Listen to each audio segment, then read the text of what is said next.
रतन लाल जी, मैं आपके पास आता हूँ। जो संजीव भाई कह रहे हैं, वो लगातार उनकी चालाकी दिख रही है। जैसे कांस्टेबल की ही बात आई, उत्तर प्रदेश की बात आई, या जो संजीव भाई ने कही। लेकिन एक और भ्रम बनता है कि जो जितने भी दलित नेता हैं या बहुत सारे ओबीसी के नेता हैं, वो बीजेपी के साथ खड़े हैं। तो जो आम तौर पे जो मतदाता है वो कंफ्यूज होता है और उसको लगता है कि आरक्षण को लेकर के बीजेपी भी तो सही है, और बीजेपी तो हिंदू पार्टी है, मुसलमानों से जो है वो वही तो लड़ती है। तो इस नाम पे दलित और पिछड़े का भी बड़ा हिस्सा जो है वो चला जाता है बीजेपी के पास भ्रम की स्थिति में। और उत्तर प्रदेश इसका बड़ा उदाहरण है। और वहीं से वो बीजेपी सत्ता में आती है, और अब सत्ता में आने के बाद जो है संविधान बदलने की बात कर रही है, वो इंडिया बदलने की बात कर रही है, भारत लाने की बात कर रही है। फिर से वो पौराणिक कथाओं को दोहराने लगी है बीजेपी, और संघ इस बात पर चर्चा चाहता है। तो क्या पौराणिक कथाओं को जब फिर लेकर के आएंगे, तो ये जो आधुनिक कथा बनी है संविधान लिखे जाने के बाद, वो दब नहीं जाएगी?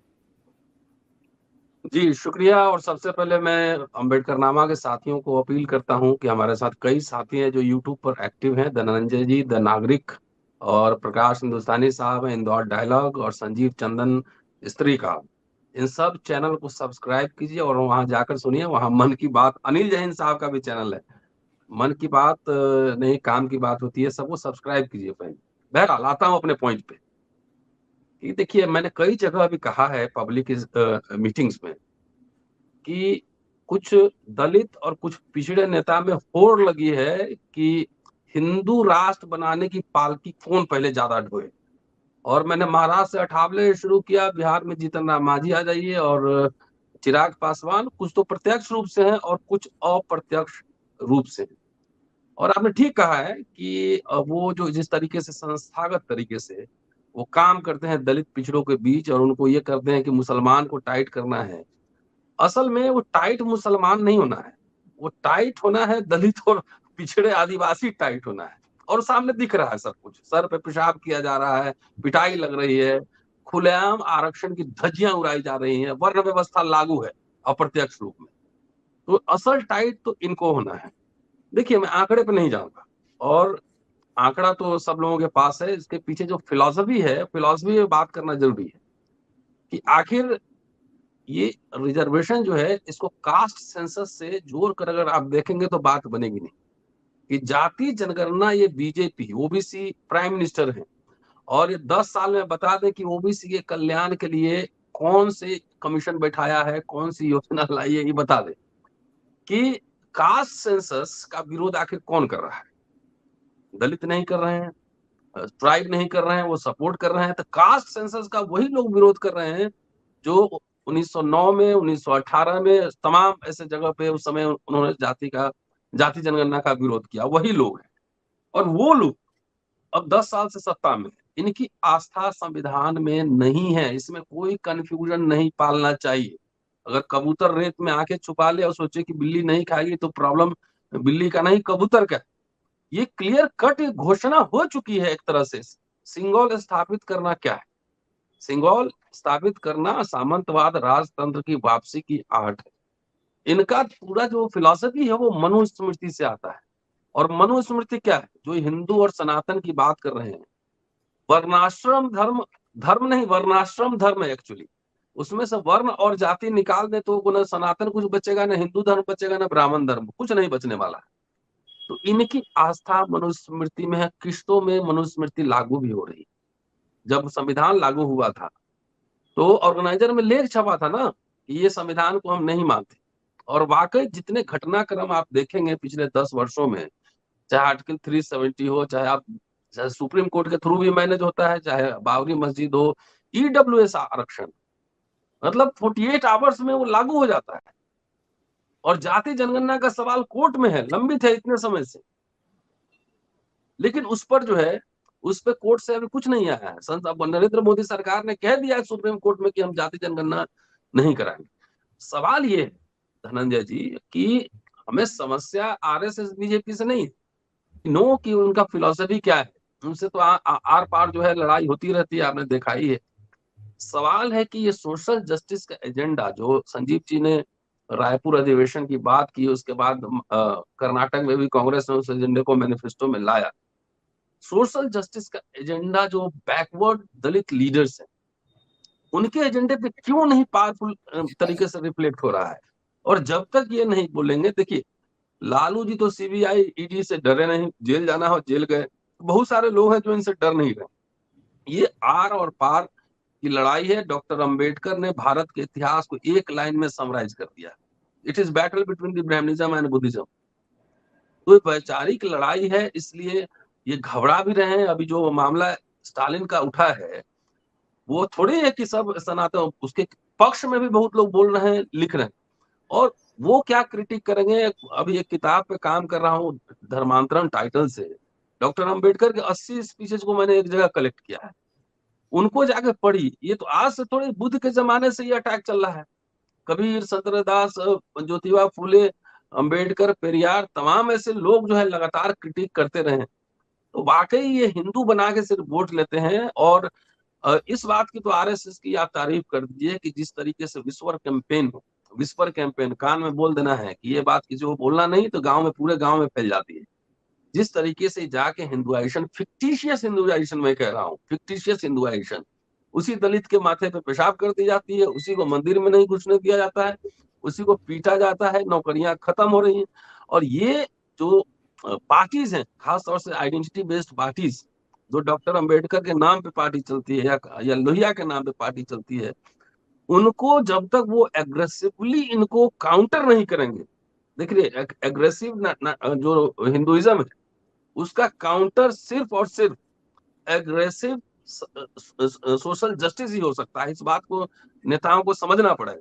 दो एग्जांपल देके अपनी बात खत्म कर रहा हूं कि 2 अप्रैल 2018 को भारत बंद हुआ था, नेता लोग नहीं थे। 5 मार्च 2019 को अनिल जैन साहब के नेतृत्व में जो है 1 साल तैयारी हुई थी रोस्टर के आंदोलन को।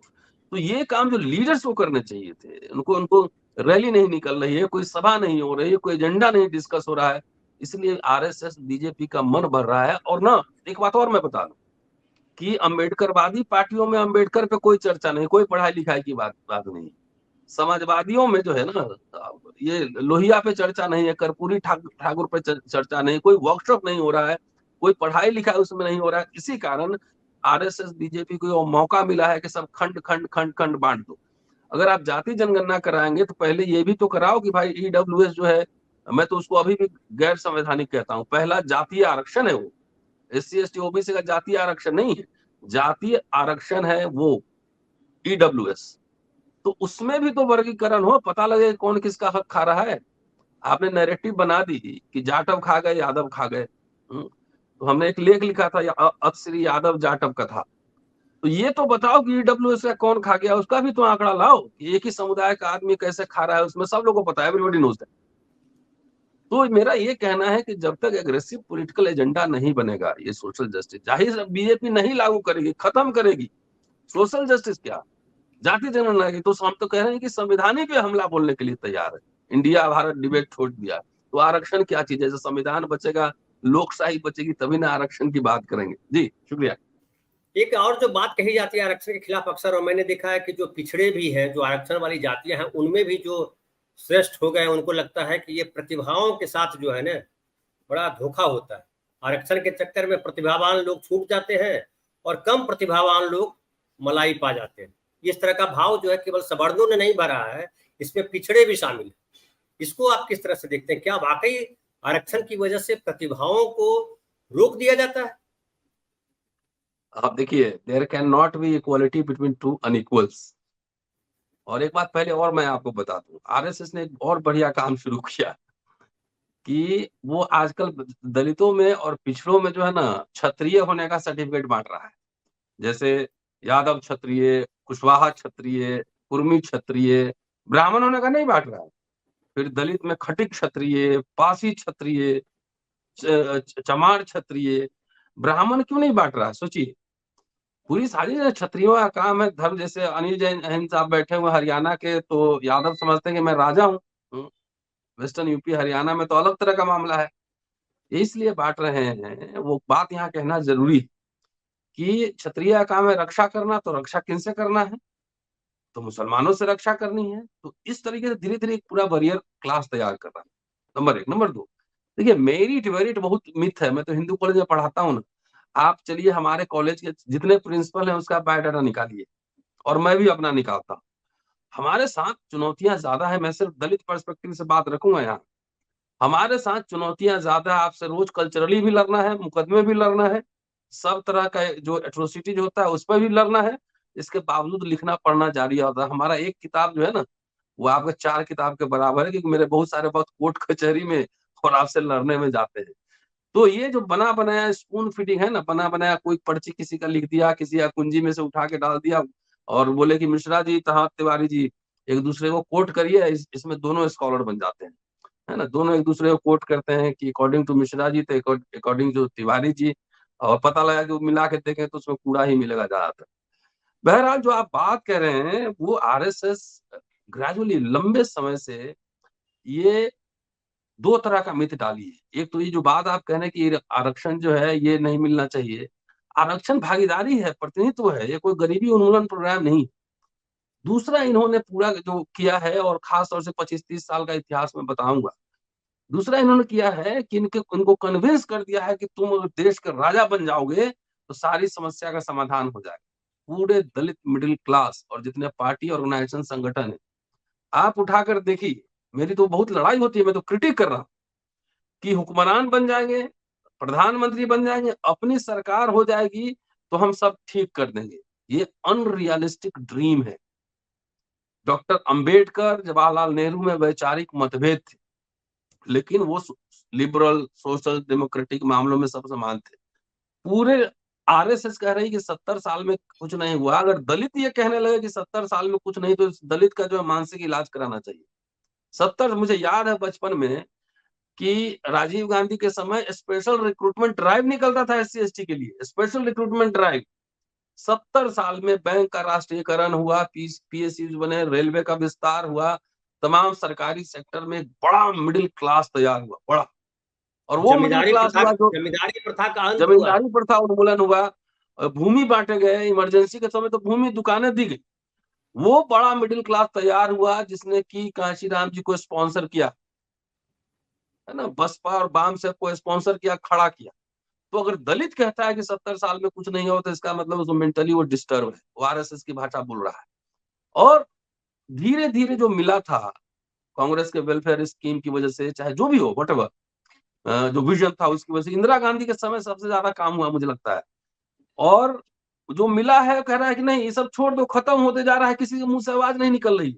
रात में सपना देख रहा है कि मैं संसद के गुंबद में जाकर बैठूंगा, सरकार बनाऊंगा, सम्राट अशोक की तरह दूरबीन से अफगानिस्तान तक देखूंगा, इधर लंका भी देखूंगा, तब हम सब ठीक कर लेंगे। ऐसे थोड़ी होता है। अमेरिका में ब्लैक मूवमेंट का हिस्ट्री देखिए, उन्होंने भागीदारी की बात की, पार्टी नहीं बनाई, पहले Dalit middle class, black middle class तैयार किया, स्पोर्ट्स से लेकर फिल्म इंडस्ट्री, मीडिया, तमाम तमाम जगह पे अपनी दावेदारी की, और भारत से बाद में वहां पे भागीदारी आया।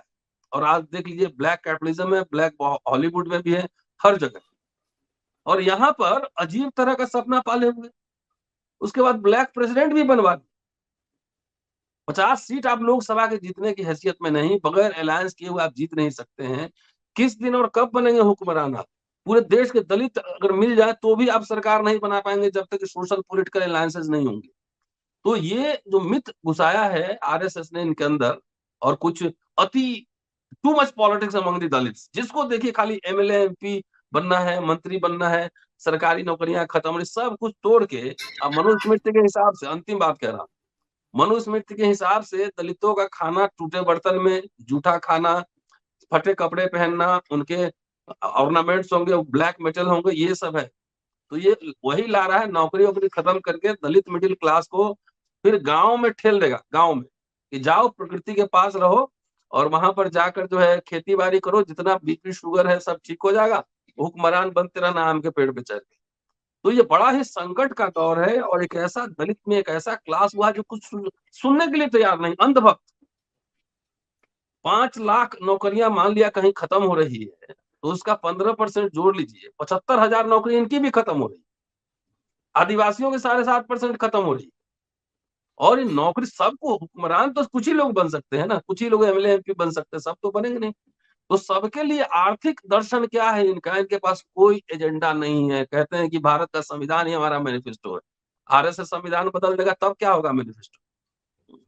तो इसलिए एक्सटेंसिवली जो है ना दलित पॉलिटिक्स का क्रिटिक करना बहुत जरूरी है, क्योंकि ये समझ नहीं रहे सारा कुछ मामला रफा दफा खत्म होने की कगार पे है। दलित सब पुनः जो है पेशवाई युग में चला जाए। जी शुक्रिया।